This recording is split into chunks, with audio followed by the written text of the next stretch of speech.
It isn't. All right, it's on. So I'm sitting here, getting ready for work, relaxing, chilling out, and I stumble across this video from Double XL while I'm trying to go get some clickbait because YouTube doesn't reward just making creative videos. You have to force people to watch them if ain't nobody gonna watch them. Anyway, I stumbled across this little video called 2020 XXL Freshman Class, a fresh view on social justice trailer. Now, first off, I don't know why they called it trailer, but I'm gonna play the video, then I'm gonna break down what I noticed in the video. I'm gonna play it first, then I'm gonna go back and break it down. It's only 50 seconds, y'all. Finally, a beat that's fire. As an activist, an organizer, some people say we're leaders. I wasn't this one in the freestyles, but whatever. Parts of life, you gotta really be saying something. The police protect and serve everybody else. Just feels like there's like open season on black people. Like a lot of the things I used to get locked up for ain't even do nothing. I thought running from the police was regular. We've normalized abnormality. Nobody listening to the leader. Who is the leader? Niggas only jacking it because it's lit. Protest. Oh, that's what we doing? Oh, yeah, let me go get a video. Artists are the gatekeepers of truth. Take whatever you can get out what I'm saying and apply to. Now, from Lil Keed on, pay attention. I want you to pay attention. Pay attention to the first set of quotes, and then from Lil Keed on, just pay attention. I'm gonna break down why later. Let me go get a video. Artists are the gatekeepers of truth. Take whatever you can get out what I'm saying and apply to your life. You go outside, you look down in the street. Running from rubber bullets and tear gas. Those are losses worth taking. This is bigger than me. Because people are done. They're done. All right, now that you've watched the video, let me go break it down. Now, first off, let me just say, and this wasn't intentional, like I didn't think about it before, because like if I'm watching something for a video, like I'll go, okay, let me watch this without bias in my mind. But for this one, I was like, I didn't really care. So I'm not gonna lie, I went in the video a little bit biased, thinking, first off, I only thought a couple people were gonna speak, but then they had a quote from everybody, and I feel like they didn't need to take a quote from everybody, because this video is nowhere near long enough to make it to where you could put in mid-roll ads. So they shouldn't have included a quote from everybody. They just should have included the first set of quotes before Lil Keed. Now, there was one quote after his that kind of made sense, but I'm gonna explain why I still don't like it. It's like, I'll play it. People say we're leaders. Can't just be all about the flashy parts of life. You gotta really be saying something. The police. I understand that quote because he's saying like, look, with your music, you got to do more than just say, yeah, I kill people and I shoot people, which he's saying is kind of the flashy parts of life. Like, I got chains and a lot of money, but he's saying you also got to say something. Like, for example, he has his Go Stupids, but he also has his 33s and 21s and his Martin and Gina's and stuff like that. Well, Martin and Gina, that's more like flashy side of life, but still, I get what he's saying with his point. He's saying in his music, in your music, just don't make it mindless and dumb all the time. He's protect and serve everybody else. Just feels like there's like open season on black people. Like A lot of I agree with that. That's what it actually feels like. It feels like they look at everybody else, they don't look back and see black people and go and just spit on us. the things I used to get locked up for ain't even do nothing. With him, I didn't expect him to say much, but like I feel like that's a way more powerful quote than people realize, because like especially the type of time they be giving people for offenses that are just like nothing. Like if you see the type of time they be giving for offenses, and then not just in New York and other places, like I don't know if this law is still true, but I remember there was a law where in Chicago, like every for like if you get caught with a gun, especially if it's something like a Glock or if you got like 50s in there or something like that, every bullet was 2 years in jail. So let me do the math real quick. Oh wait, no, I can do simple math. All right, let's say standard. You got a regular standard size clip for a gun loaded with 5 bullets, which by the way, ain't no real gun gonna be loaded with 5 bullets, but let's just say a gun with 5 bullets in it. What's 5 times 2? 10. So for a gun with 5 bullets, you going to jail for 10 years. You ain't shoot the gun. Maybe you didn't have a permit for the gun. You ain't shoot the gun. You wasn't doing a crime. let's just say they stopped you and randomly searched you and caught you with the gun. That's 10 years. You weren't doing any crime. You weren't suspicious. And somebody stopped and frisked you. Somebody searched you without a warrant and without a reason. And you could have, and that's with no prior criminal background. Let's just say you have no prior criminal background on top of that. The best possible scenario. The best possible scenario for carrying an, let's say the gun is registered. And let's say you do have a gun license, but it's just not your gun. You still catching time. Why? Because you're black.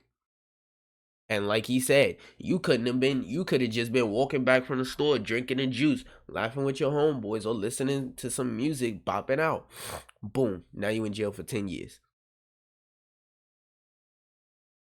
Like and again, this is best case scenario where you have no criminal record. Most people black people do have a criminal record. I fortunately don't. But most black people, like, going to jail is just normal. It's like expected. To them, going to jail is the same thing as a woman turning 16 and menstruating. Like, it's just like, oh, that's supposed to happen. What's my alarm? For them, it's just like, oh, it's supposed to happen. Like, that's how it's supposed to go. That's not supposed to happen. That's not how it's supposed to go. But the system was designed for that. So I feel like that right there is like one of the more is like not the most powerful quote out of here, but it's like a hidden, it's like the third most powerful quote. And that one, I feel like is hidden how powerful that quote is, because I don't think most people will really realize this, that most of the time when young black men go to jail, it be for bullshit. It just be niggas trying to meet quotas most of the time. Even if it's just simple shit like walking outside with a beer in states where walking outside with alcohol isn't legal. Which I never understood the point of that law, because it's like, okay, so you allow me to buy alcohol, correct? You allow me to consume alcohol if I'm the proper age, correct? Then why can't I carry it home? Why can't I drink like, if I go to the store and buy a sandwich, if I go to the store and buy a bottle of juice, if I go to the store and buy a soda, if I go to the store and buy a candy bar, you're not going to tell me I can't eat it on the way home. And if you see me walking home with a candy bar, I deserve to get arrested.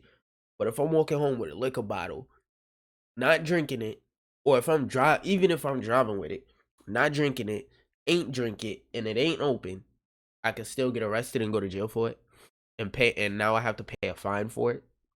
Are you kidding me? Are you dumb? Really? What part of that makes sense? But anyway, let's keep going. I thought running from the police was regular. We normalize abnormality. I feel like with that quote, that guy helped out Rod Wave a lot. Cause like, at first when I heard that quote, cause this is how messed up it is. At first when I heard that quote, I was just thinking, yeah, okay, it's not regular, and I know it's not supposed to be regular, but what can you do? And then when he said that behind it, I feel like that they put his quote, my song, let me turn off my camera real quick. My song Lennon, I feel like they put his quote in a proper place, the exact perfect place that they could have put it, because they said we normalize abnormalities. Like I said, just getting it stopped and searched without a warrant, like that's not how that's supposed to go. Like getting locked up for a whole bunch of nothing, that's not how that's supposed to go. Getting locked up because somebody's supposed to meet a quota, that's not how that's supposed to go. Like I said, with the beer thing, like you can't have just walk around openly with liquor. Like that doesn't make sense. If it was a candy bar, you wouldn't arrest me. The fuck is the difference between liquor and a candy bar? A candy bar doesn't get you drunk. Okay, but if I'm a diabetic, walking around with a candy bar is like walking around with a loaded gun to my forehead. So the fuck's the difference? And if I'm diabetic and I'm walking around with liquor, that's like walking around with a loaded shotgun, 40 gauge down my damn throat down the street. So it's like, what's the difference?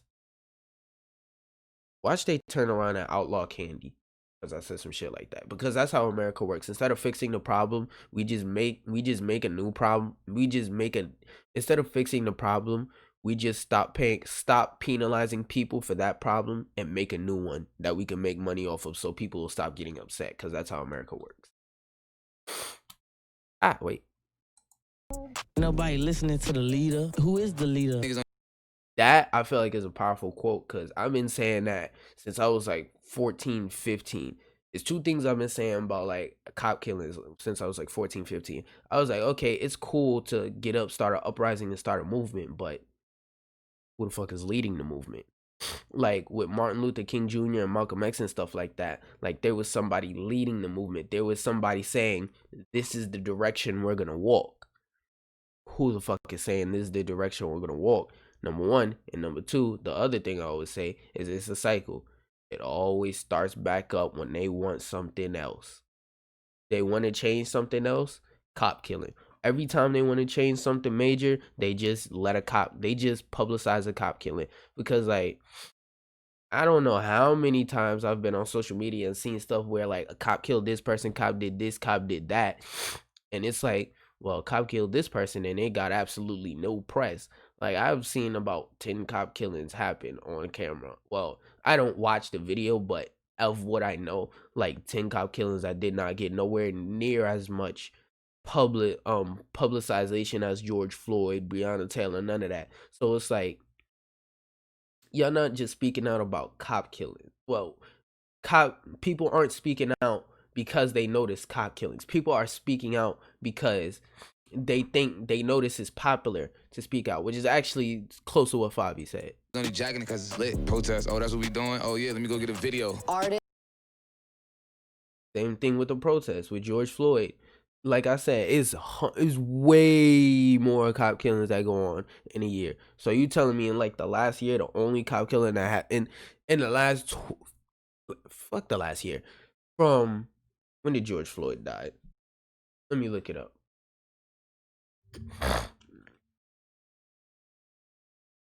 When did FLOYDDI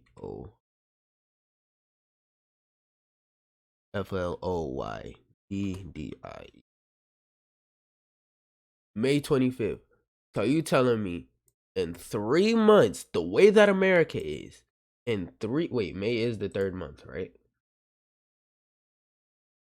January, February, March, April. Oh, so 5. I'm stupid as fuck. But so you telling me in 5 months, you telling me America went 5 months without a cop killing? That's bullshit.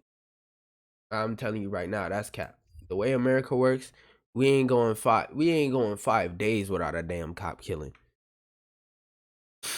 You can say 5 months. Nah, I was about to say you could maybe say 5 months in one state, but nah, nigga, I don't even see that happening in Alaska. Artists are the gatekeepers of truth. Take whatever you. Now, from Lil Keed on, the reason why I don't respect these quotes is because if you were really saying something, they would have had something better to quote than this. Get out what I'm saying and apply it to your life. All I gotta say about this one is, in terms of social activism and socio-politics and stuff like that, show me a Lil Keed song with a message. It doesn't even have to be good. Just show me one with a message. Prove me wrong. I will buy 5 Lil Keed mixtapes if y'all can do that. Just show. Nah, it has to be good. If I'm buying something, it has to be good with a message. Show me one. Not a verse on a song, not a song with 100 features. One song by Lil Keed by himself that makes sense. And it ain't gotta be boom bap or nothing like that. Just a song with a message, period. You go outside, you look down the street. Nigga, what? You go outside and you look down the street. The fuck does that have to do with anything? He could have been, for all I know, he could have been telling a childhood funny story. And that's just the line that they put. Yeah, so I went outside and I looked down the street and oh, it was just a car coming for me. Take whatever you can get out what I'm saying and apply it to your life. You go outside, you look down the street. That, what the fuck? Running from rubber bullets and tear gas. Out of everything you said, the best thing they could have quoted was running from rubber bullets and tear gas. That's the best thing they could have quoted. That means you ain't saying nothing else worth quoting. And the best thing they could do was that. And this is what made me make the video, because I was like, out of everything they could have quoted, they quoted that. That means they just want those buzzwords in there that are gonna make your brain light up. See, most people hear that and their brain lights up like, yeah, running from rubber bullets and tear gas. And it's like, more than half you motherfuckers is sitting at home just like me, like, oh hell no, I'm not gonna let a nigga shoot at me and beat the shit out of me. Like, to me, going outside and protesting doesn't make sense to me personally, because my thing is, why I'm gonna go outside and get beat the fuck up for rights? Like, Martin Luther King did that and it worked for his time, but now in 2020, I don't think that's gonna work. I really don't. You're welcome to try and prove me wrong, but while you sitting over there with a concussion, I'ma stay here and do this. Every political movement in this modern day and age needs a social media campaign. I will happily sit at home and be part of that social media campaign and keep my brains intact. Those are losses worth taking.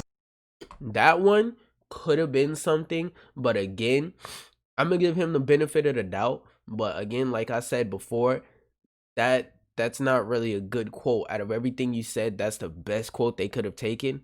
I don't think you said anything if that's the best quote they could have Down taken. in the street. Running from rubber bullets and tear gas. Those are losses worth taking. This is bigger than me. Because people are done.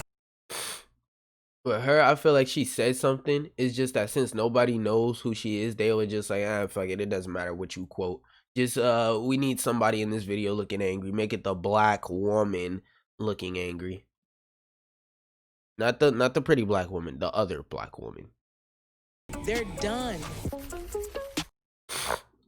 So those are my quick thoughts and feelings on this video and on this subject matter and things like that. And I usually don't do videos this serious, but hey, fuck it. Anyway, don't forget to like, subscribe, share, and yeah, peace out. Don't forget to eat the booty like a bunny. And it didn't even stop the recording. Okay. Head now. I got a menu. Pause it.